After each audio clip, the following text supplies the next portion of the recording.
நிறைய பேத்துக்கு இடுப்புல வலி வர்றது டிஸ்க் பல்ஜினால மட்டும் இல்லைங்க. இந்த மாதிரி சிறுநீர்ல கற்கள் இருந்தாலுமே உங்களுக்கு இடுப்பு வலி வரும். இடுப்பு வலி மட்டும் கிடையாதுங்க. இடுப்புல இருந்து வயிறு வரைக்கும் கீழே கிராயின் ரீஜன் வரைக்கும் பெயின் அதிகமாக இருக்கும்.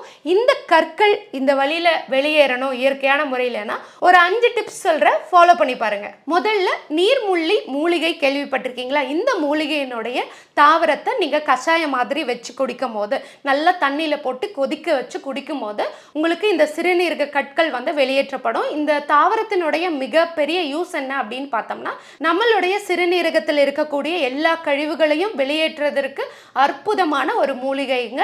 அடுத்தது பார்த்தீங்கன்னா புனர்நவா இல்லைன்னா மூக்கரட்டைன்னு சொல்லுவோம். இந்த மூக்கரட்டை செடி காடுகளில் சும்மாவே கிடக்கும். ஆனால் இதனுடைய பயன்கள் ரொம்ப சிறந்ததுங்க. ஆண்டாண்டு காலமாக நம்மளோட முன்னோர்கள் வந்து இதை பயன்படுத்திட்டு வராங்க.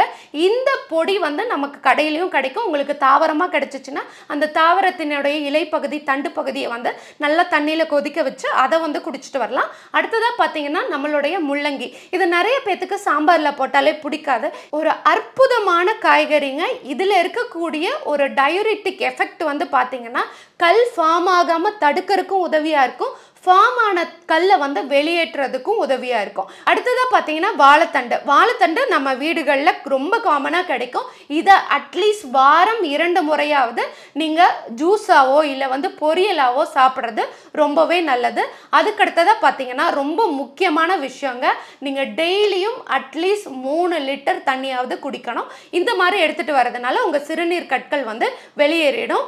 இதை பற்றி டீட்டெயிலான வீடியோ அடுத்ததில் போடுறேன். ஏன் அப்படின்னா சிறுநீர் கற்கள் பல வகைப்படும். அதுக்கேற்ற மாதிரி நம்ம ட்ரீட்மெண்ட் எடுத்துக்கணும். அதே போல் ஒரு 5 mmக்கு மேலே இருந்துச்சுன்னா நம்ம நேச்சுரலாக சரி பண்ணுறது கஷ்டமாக இருக்கும். இதுக்கு என்னென்ன ட்ரீட்மெண்ட் முறை இருக்குது, எப்படி வந்து இதை பர்மனெண்ட்டாக சரி பண்ணலாங்கிறத டீட்டெயில் வீடியோ அடுத்த வீடியோவில் பார்க்கலாம்.